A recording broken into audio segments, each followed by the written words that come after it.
Hello everyone, welcome to Ken studies. आज है 20 मार्च और आज के दिन सेलिब्रेट किया जाता है world sparrow day.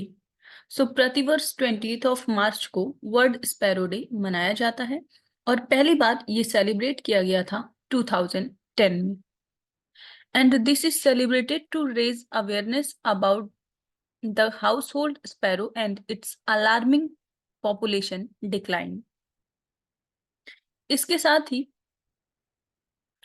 Mohammad Dilawar का नाम आप लोगों ने सुना होगा, जो कि फाउंडर रहे हैं नेचर फॉरएवर सोसाइटी के। इन्होंने इंस्पिरेशन लिया था from the save the sparrow campaign, जो कि आयोजित किया गया था राजस्थान में इन 1960s। इन्होंने फिर वहां से इस लोकल इनिशिएटिव को ग्लोबल मूवमेंट के रूप में बदला है। तो आप ध्यान रखेंगे 20 मार्च को सेलिब्रेट किया जाता है वर्ल्ड स्पैरो डे। शुरू करते हैं अब आज के क्वेश्चंस। आज का फर्स्ट क्वेश्चन है,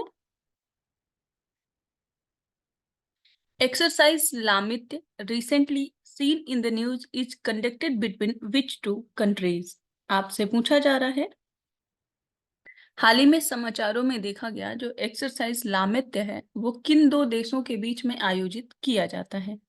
आपके ऑप्शंस हैं India and Japan, India and Australia, India and Egypt या फिर इंडिया एंड सिशेल्स। और इस क्वेश्चन में आपका करेक्ट ऑप्शन हो जाएगा ऑप्शन डी। ये सेलिब्रेट किया जाता है या आयोजित किया जाता है भारत और सेशेल्स के मध्य। आप यहाँ देख सकते हैं, the Indian army contingent embarked for Seychelles for the 10th edition of joint military exercise Lamitiye. 45 personnel from each side will participate, aiming to enhance interoperability in sub-conventional operations. And the exercise under Chapter 7 of the UN Charter promotes bilateral military relations, exchanging skills, experiences, and tactical drills in a semi-urban environment.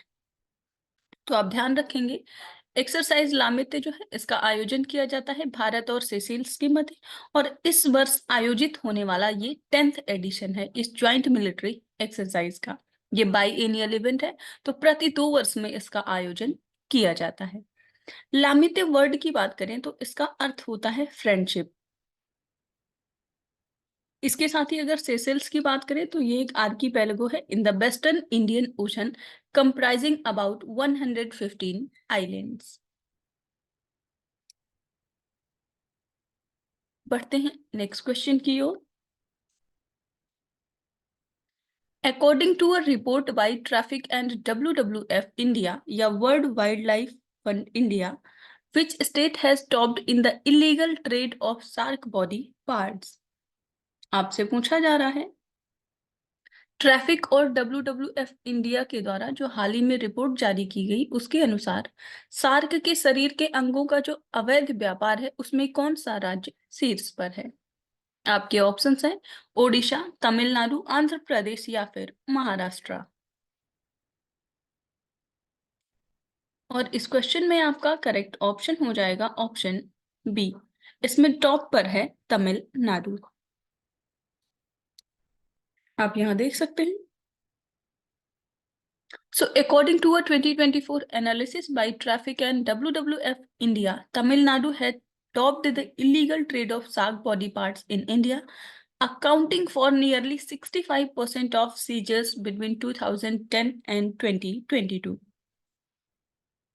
The study found that 16,000 kilograms of shark fins were seized during this period, which is almost 80% of the total.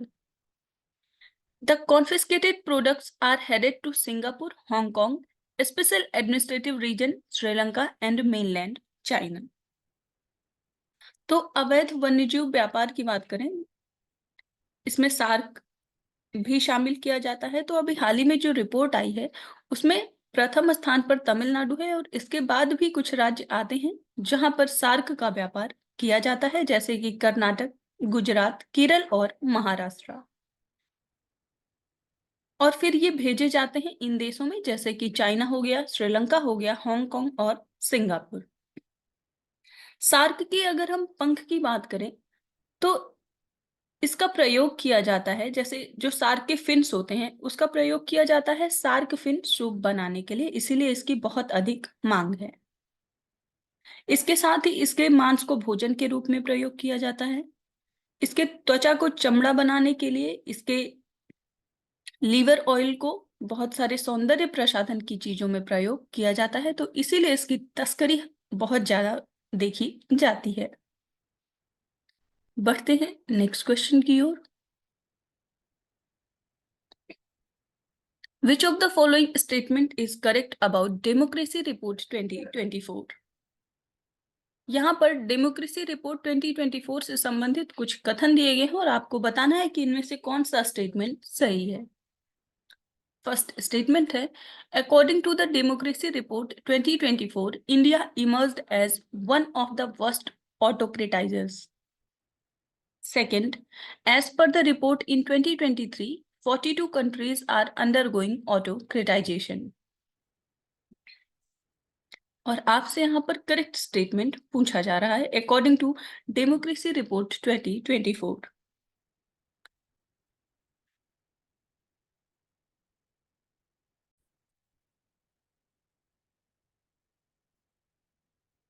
इस question में आपका correct option हो जाएगा option C. यहाँ पर आपके दोनों ही statement सही हैं। आप यहाँ देख सकते हैं। डेमोक्रेसी रिपोर्ट 2024 की बात करें तो ये रिलीज किया जाता है गोथेनबर्ग बेस्ड वीडेम इंस्टीट्यूट के द्वारा। The VDEM report categorizes countries into 4 regime types based on their score in the Liberal Democratic Index. तो इसमें जो लोकतांत्रिक देश हैं उनको अलग अलग बांटा जाता है उनके स्कोर्स के आधार पर, जैसे कि liberal democracy, electoral democracy, electoral autocracy and closed autocracy are the 4 regime types of the Liberal Democratic Index. So this index indicates whether a country is turning more democratic or more autocratic. तो अगर हम इस report की बात करें, जो इसकी report आई थी 2018 में, उसके अनुसार भारत चुनावी निरंकुशता की स्थिति में था, जबकि हाल ही की रिपोर्ट की बात करें डेमोक्रेसी रिपोर्ट 2024 की, तो भारत को सबसे खराब निरंकुश देशों में से एक की स्थिति प्रदान की गई है। बढ़ते हैं नेक्स्ट क्वेश्चन की ओर। Who has been announced by Election Commission as its national person with disability icon? आपसे पूछा जा रहा है चुनाव आयोग ने किसे अपना नेशनल पर्सन विद डिसएबिलिटी घोषित किया है। और आपके ऑप्शंस हैं नीरज यादव, शीतल देवी, प्रधान कुमार या फिर किशन गंगोली।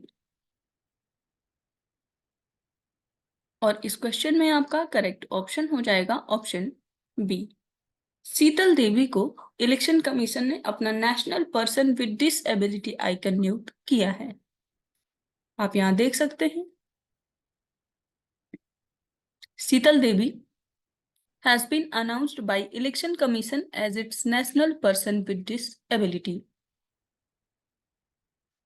शीतल देवी की बात करें तो ये एक पैरा आर्चर है और इनको अर्जुन अवार्ड से भी सम्मानित किया गया है।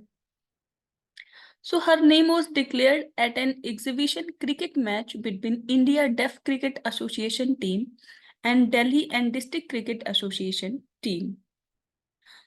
इलेक्शन कमीशन ने ऑर्गेनाइज किया था ये match in association with the board of control for cricket in India to promote voters education and inclusivity. और इस इवेंट को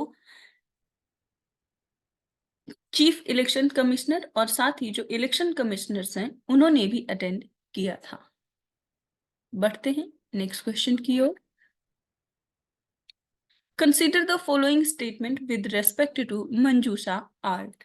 यहाँ पर मंजूषा कला से संबंधित कुछ कथन दिए गए हैं और आपको उन पर विचार करना है। फर्स्ट स्टेटमेंट है, the art form is made up of bamboo, jute and paper.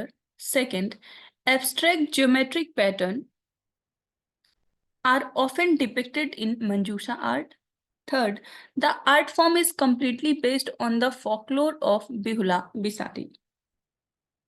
और आपसे यहाँ पर सही कथन पूछा जा रहा है।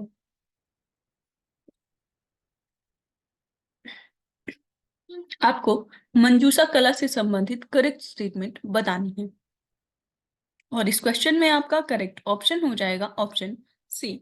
यहाँ पर आपका फर्स्ट और थर्ड स्टेटमेंट सही है जबकि सेकंड इनकरेक्ट है। आप यहाँ देख सकते हैं ये है मंजूषा आर्ट, इस तरह से ये बनाया जाता है। सो मंजूषा आर्ट की बात करें तो it is an ancient and historical significant art form of Bhagalpur Bihar. And Manjusa art या Manjusa kala is often referred as snake painting by foreigners, as swirling snakes in the art depict the central character in Bihula's tale of love and sacrifice. So this art reflects the history of ancient Ang Mahajanpad. अंग जो महाजनपद था उसकी capital थी चंपा, आप लोगों ने पढ़ा ही होगा। आप कमेंट करके बताएंगे कि कौन से ऐसे बौद्ध और जैन ग्रंथ हैं जिनमें 16 महाजनपद का जिक्र किया गया है। सो मंजूषा आर्ट की बात करें तो it is primarily known for its figurative style and the art form focuses on depicting characters and stories from mythology and folklore, no abstract geometric pattern. इसके साथ ही मंजूषा कला की बात करें तो उसमें 3 प्रमुख रंगों का प्रयोग किया जाता है जिनमें होता है पिंक, येलो और ग्रीन। मंजूषा कला में बॉर्डर का बहुत महत्व होता है और ये एक रेखा चित्रकला होता है जिसमें लोक कला को अभिव्यक्त किया जाता है। इसमें जो प्रमुख रूप से रूपांकन होता है या जिसको आर्ट में उतारा जाता है उनमें होता है सांप, हाथी, कछुआ, धनुष, शिवलिंग और इसके साथ ही इस कला के जो प्रमुख पात्र होते हैं उनमें भगवान शिव, मनसा देवी, बिहुला बिशारी, हनुमान, इन लोगों का इसमें चित्रांकन किया जाता है। अगर हम मंजूषा आर्ट की बात करें तो इससे संबंधित कुछ फेमस कलाकार हैं जैसे कि स्वर्गीय चक्रवर्ती देवी, निर्मला देवी और श्री मनोज पंडित। इन लोगों ने मंजूषा आर्ट को काफी प्रसिद्धि पहुंचाई है। बढ़ते हैं नेक्स्ट क्वेश्चन की ओर। Which cricket team has recently won their 42nd Ranji trophy? आपसे पूछा जा रहा है किस क्रिकेट टीम ने हाल ही में अपना 42वां रणजी ट्रॉफी का खिताब जीता है। आपके ऑप्शन है हरियाणा, सौराष्ट्र, कर्नाटका या फिर मुंबई। और इस क्वेश्चन में आपका करेक्ट ऑप्शन हो जाएगा ऑप्शन डी, ये जीता है मुंबई ने। आप यहां देख सकते हैं so the Mumbai cricket team led by Ajinkya Rahane one the Ranji trophy 2023 and 24। इसके साथ ही अगर रणजी ट्रॉफी की बात करें तो ये 89th एडिशन रहा है जिसका आयोजन इस वर्ष किया गया और मुंबई क्रिकेट टीम ने फाइनल्स में हराया है विदर्भा टीम को जिसको लीड कर रहे थे अक्षय वादिकर। फाइनल्स मैच का आयोजन वानखेड़े स्टेडियम मुंबई में किया गया है। So this marks the Mumbai team's 42nd Ranji Trophy and first trophy since 2016. तो आप ध्यान रखेंगे रणजी ट्रॉफी 2024 की विजेता रही हैं मुंबई टीम और उन्होंने फाइनल्स में विदर्भा को हराया है। आज की करंट अफेयर सेशन में इतना ही। Thank you for watching. Do like, share and subscribe.